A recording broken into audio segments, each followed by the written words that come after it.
आज मैं criminal proceeding पे वीडियो लेके आई हूँ। तो क्रिमिनल प्रोसीडिंग जो है कितने स्टेज में होती है उस बारे में हम चर्चा करेंगे। प्रोसीडिंग जो है वो 10 स्टेज में जो है प्रोसीड होती है। तो फर्स्ट स्टेज है ऑफेंस, अपराध। सबसे पहले तो अपराध का गठन होगा। तो अपराध जो है 2 टाइप्स होंगे, एक कॉग्निजेबल और दूसरा नॉन कॉग्निजेबल, मतलब संज्ञेय अपराध, असंज्ञेय अपराध। संज्ञेय अपराध वे होंगे जिसकी प्रवृत्ति गंभीर प्रकृति की होगी और असंज्ञेय अपराध वे होंगे जो सामान्य प्रकृति के हों। ये स्टेज 1 है। अब हम बात करते हैं स्टेज 2 की, FIR। स्टेज 2 में जो है अपराध तो हो गया, अब ये कॉग्निजेबल है या नॉन कॉग्निजेबल है, पर अपराध तो गठित हो चुका है। अब क्या होगी, सेकेंड स्टेज में FIR होगी, फर्स्ट इंफॉर्मेशन रिपोर्ट। FIR की सूचना किसी व्यक्ति के द्वारा जो है दी जाएगी। इन कॉग्निजेबल ऑफेंस और in non cognizable offence 2 types में डिवाइड कर लेंगे। तो FIR की सूचना जो है अंडर सेक्शन 173 ऑफ BNSS, मतलब BNSS के जो सेक्शन नंबर 173 के तहत जो है FIR की सूचना जो है दी जाएगी, और अंडर सेक्शन 174 ऑफ BNSS के तहत इन नॉन कॉग्निजेबल ऑफेंस, मतलब जो असंज्ञेय अपराध है, उसकी सूचना दी जाएगी। पहले जो है CRPC था, तो CRPC 1973 के सेक्शन 154 के तहत FIR दर्ज की जाती थी और नॉन कॉग्निजेबल ऑफेंस में 155 के तहत दर्ज की जाती थी। तो ये है stage 2 FIR, first information report. अब हम बात करते हैं स्टेज 3 की। स्टेज 3 क्या है, इन्वेस्टिगेशन। स्टेज 3 में इन्वेस्टिगेशन होगी 3 टाइप्स पे, कलेक्शन ऑफ एविडेंस, सेकेंड है proceeding the spot and third है एग्जामिनेशन ऑफ विटनेस। पहला जो है साक्ष्य एकत्रित किया जाएगा, वो अन्वेषण जो इन्वेस्टिगेशन पुलिस अधिकारी के द्वारा जो है साक्ष्य को एकत्र किया जाएगा। फिर प्रोसीडिंग द स्पॉट मतलब घटना स्थल का निरीक्षण किया जाएगा। फिर जो है एग्जामिनेशन ऑफ विटनेस मतलब साक्ष्यों का परीक्षण किया जाएगा। ये है स्टेज 3।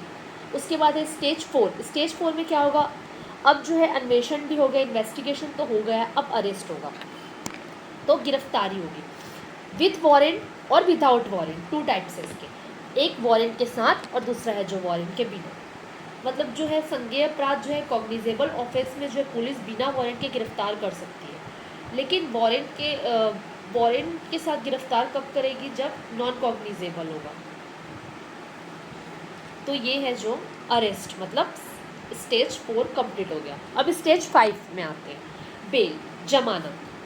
प्री अरेस्ट बेल होगा और past arrest bell. Pre arrest bell में जो है अंडर सेक्शन 482 ऑफ BNSS के तहत जो है प्री अरेस्ट मतलब अग्रिम जमानत, और पोस्ट अरेस्ट बेल मतलब अंडर सेक्शन 480 और 483 के तहत जो है इसमें जमानत के लिए आवेदन किया जा सकता है।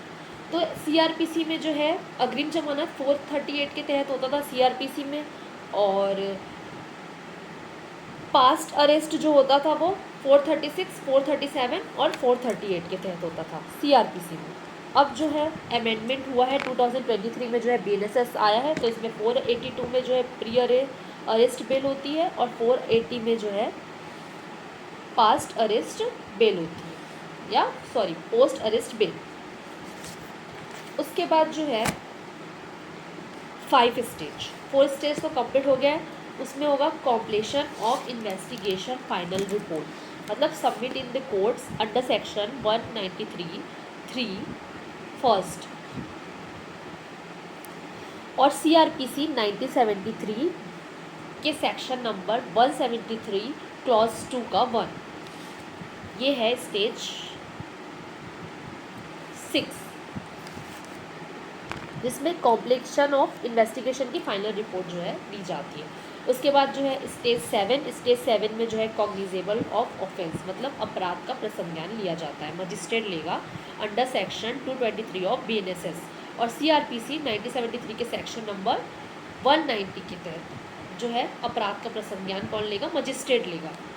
उसके बाद जो है 8 स्टेज, 7 स्टेज तो कंप्लीट हो गया है। 1 स्टेज में जो है फ्रेमिंग ऑफ चार्ज मतलब आरोप पत्र तैयार करना। अब प्रसंज्ञान अपने हाथ में मजिस्ट्रेट ले चुका है तो आरोप पत्र तैयार करेगा, मतलब फ्रेमिंग ऑफ चार्ज। मजिस्ट्रेट जो है चैप्टर BNS के चैप्टर 8 में दिया गया है मजिस्ट्रेट जो है प्रसंज्ञान कैसे लेता है, और चैप्टर 17 CRPC के चैप्टर 17 में जो है दिया गया है आरोप पत्र तैयार कैसे किया जाता है। तो फॉर्म आप सेकेंड शेड्यूल में जाके फॉर्म 33 में देख सकते हैं कि आरोप पत्र मजिस्ट्रेट के द्वारा कैसे तैयार किया जाता है। अब जो है स्टेज नंबर जो है 8 ऑलमोस्ट कंप्लीट हो चुका है। अब स्टेज 9 पे आएंगे तो ट्रायल होगा। अब जो है मजिस्ट्रेट जो है चार्ज फ्रेमिंग कर दिया है चार्ज की, और अब उसके बाद ट्रायल स्टार्ट होगा। तो ट्रायल मतलब विचारण। तो जो ये स्टेज 9 है, by court of session, second warrant case और थर्ड है समन केस। तो कोर्ट के द्वारा और वारंट केस है और समन केसेस है। अब BNS के चैप्टर 19 में दिया गया है बाय कोर्ट ऑफ सेशन, और वारंट केस जो है चैप्टर 20 में दिया है BNSS के, और समन्स केस जो है चैप्टर 21 में जो है BNSS के दिया है। और CRPC की बात करें तो चैप्टर 18 में दिया है by court of session. Warrant case जो है चैप्टर 19 में दिया है, और समन केसेस जो है CRPC के चैप्टर 20 में दिया गया है। ये ट्रायल है, तो इसमें ट्रायल चलेगा। वारंट केस है कि समन केस है कि सेशन कोर्ट के द्वारा दिया गया केस है। उसके बाद जो है at the end last stage number 10 judgement होगा इसमें। तो जजमेंट जो होगा 2 टाइप्स में होगा, एक दोष सिद्ध होगा और एक दोष मुक्त होगा। तो ये न्यायालय के द्वारा जजमेंट दिया जाएगा। तो ये थे 10 स्टेज क्रिमिनल प्रोसीडिंग की, और 9 स्टेज तक होता है, बट 9 स्टेज के बाद और भी प्रोसीडिंग होती है, एविडेंसेस होते हैं और भी बहुत सारी चीज़ें होती है। बट ये शॉर्टकट में है कि ये प्रोसीडिंग होती है 10 स्टेज में मैंने आपको डिफाइन किया। और भी प्रोसीडिंग होती है, लेकिन ये मेन प्रोसीडिंग है जो स्टेज बाय स्टेज होती है। तो ये था क्रिमिनल प्रोसीडिंग की प्रोसेस कैसी होती है। तो आपको वीडियो पसंद है तो प्लीज़ लाइक शेयर और सब्सक्राइब करना। मैं इतनी मेहनत से आप लोगों के लिए वीडियो अपलोड की हूँ, और मैं एक नोट के माध्यम से भी आपको एक्सप्लेन कर रही हूँ, आप उसको नोट डाउन कर सकते हैं, आपके लिए बहुत यूज़फुल है। तो नेक्स्ट वीडियो में मिलते तब तक के लिए बाय। आपका दिन शुभ हो।